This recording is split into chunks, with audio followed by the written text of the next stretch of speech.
जरा विचार करा, दोन शहरांमधलं अंतर निम्म्यापेक्षा जास्त कमी झालं तर काय होईल? तिथला व्यापार, लोकांचा प्रवास, त्यांचं अख्खं आयुष्यच किती बदलून जाईल. कल्याण लातूर जनकल्याण महामार्ग हा फक्त एक रस्ता नाहीये, हा एक असा प्रकल्प आहे ज्यामध्ये महाराष्ट्राच्या विकासाचं एक नवीन पर्व सुरू करण्याची ताकद आहे. चला तर मग आज आपण या मोठ्या योजनेबद्दल आणि त्यासमोरच्या आव्हानांबद्दल सविस्तर बोलूया. सध्या मुंबईहून लातूरला जायला तब्बल 12 तास लागतात. विचार करा, एखाद्या शेतकऱ्याला आपला माल मुंबईच्या बाजारात न्यायचा असेल तर त्याचा किती वेळ आणि पैसा वाया जात असेल. हे 12 तास म्हणजे फक्त प्रवासाचा वेळ नाही, तर मराठवाड्याच्या विकासाला लागलेला एक मोठा ब्रेक आहे. तर मग प्रश्न असा येतो की एक साधा रस्ता खरंच एवढा मोठा बदल घडवू शकतो का? एका प्रदेशाची अर्थव्यवस्था बदलू शकतो का? दोन जिल्ह्यांमधला वाद मिटवू शकतो का? तर जनकल्याण महामार्गाची कहाणी ही फक्त सिमेंट कॉन्क्रीटची नाही, ती आहे विकास, राजकारण आणि योग्य वेळी दाखवलेल्या मुत्सद्देगिरीची एक इंटरेस्टिंग गोष्ट. चला तर मग पाहूया आपण आज काय काय जाणून घेणार आहोत. आपण सुरुवात करूया सध्याच्या 12 तासांच्या दरीपासून. मग जनकल्याण महामार्ग म्हणजे काय ते समजून घेऊया. त्यानंतर या मार्गावरून झालेला संघर्ष बघू, त्यावर काढलेला सुवर्ण मध्य म्हणजेच तोडगा पाहू आणि शेवटी हा मार्ग आधुनिक महाराष्ट्राला कसा जोडणार आहे यावर बोलू. सध्याचा मार्ग म्हणजे अक्षरशः एक मोठा वळसा घालून जाण्यासारखा आहे. पुणे सोलापूर किंवा बार्शी मार्गे जाण्याने फक्त वेळच नाही तर वाहतुकीचा खर्चही खूप वाढतो. आणि हे फक्त किलोमीटरचं अंतर नाहीये, तर ही मुंबईची आर्थिक ताकद आणि मराठवाड्याची शेतीची क्षमता यांच्यातली एक मोठी दरी आहे जी विकासाच्या आड येत आहे. आणि हीच विकासाची दरी कमी करण्यासाठी महाराष्ट्र राज्य रस्ते विकास महामंडळ म्हणजे MSRDC एक खूप धाडसी पाऊल उचलत आहे. त्यांनी एका अशा प्रकल्पाची पायाभरणी केली आहे जो फक्त अंतर कमी नाही करणार, तर दोन वेगवेगळ्या प्रदेशांचे नशीब एकमेकांशी जोडणार आहे.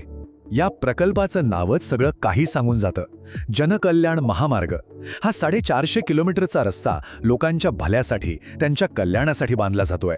हा फक्त मुंबई आणि लातूरला जोडणार नाही, तर तिथल्या शेतकऱ्यांच्या, उद्योजकांच्या आणि सामान्य माणसांच्या स्वप्नांना जोडणारा आहे. आता हे बघा, सध्या लागतात 12 तास, पण हा महामार्ग झाल्यावर हेच अंतर कापायला लागतील फक्त 5 तास, म्हणजे तब्बल 7 तासांची थेट बचत.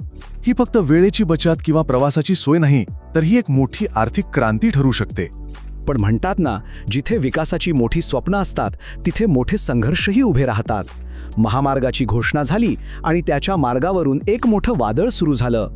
हा रस्ता नक्की कोणाच्या भागातून जाणार या एका प्रश्नावरून दोन जिल्ह्यांमध्ये एक मोठी लढाईच सुरू झाली. एका बाजूला होता बीड जिल्हा. त्यांचा आग्रह होता की विकासाची ही संधी आमच्याच जिल्ह्यातूनच जायला हवी. तर दुसऱ्या बाजूला होता धाराशिव जिल्हा. त्यांना भीती होती की या विकासाच्या प्रवाहात आपण कुठेतरी मागे राहून जाऊ. आणि गंमत म्हणजे दोन्ही जिल्ह्यांच्या मागण्या आपापल्या जागी योग्य होत्या, पण त्यामुळे अख्खा प्रकल्पच धोक्यात आला होता. हा काही छोटा मोठा स्थानिक वाद नव्हता. या संघर्षामुळे हजारो कोटी रुपयांचा हा महत्त्वाकांक्षी प्रकल्प थांबण्याची वेळ आली होती. मग अशा परिस्थितीत करायचं काय? जिथे दोन्ही बाजू ऐकायलाच तयार नाहीत, तिथे तोडगा निघणार तरी कसा?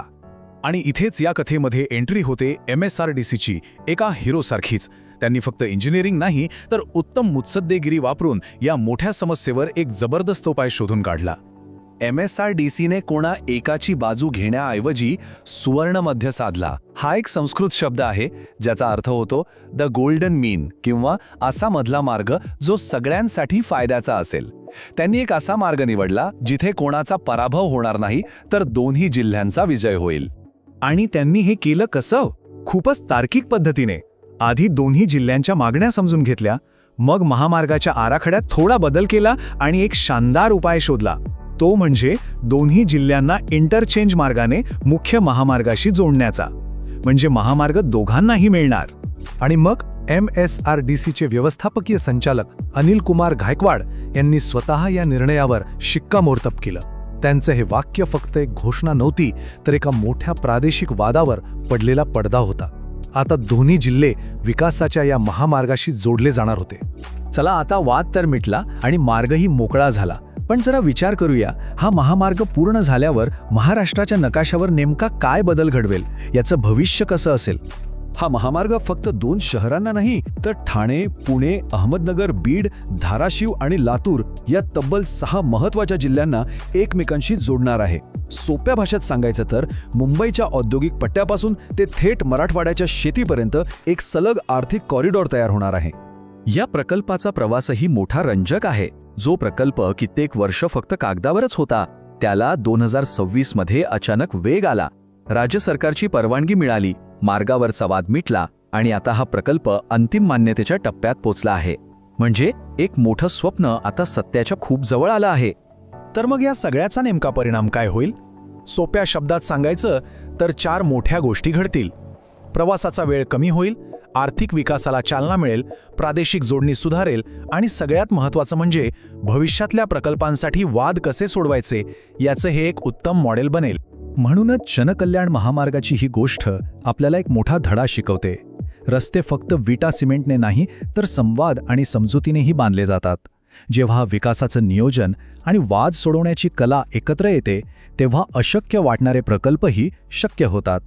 आणि जाता जाता एक महत्त्वाचा प्रश्न, जनकल्याण महामार्गाच्या यशाचं हे मॉडेल, हा जो सुवर्णमध्य महाराष्ट्रात साधला गेला, तो संपूर्ण भारताच्या भविष्यातल्या मोठ्या प्रकल्पांसाठी एक आदर्श ठरू शकतो का?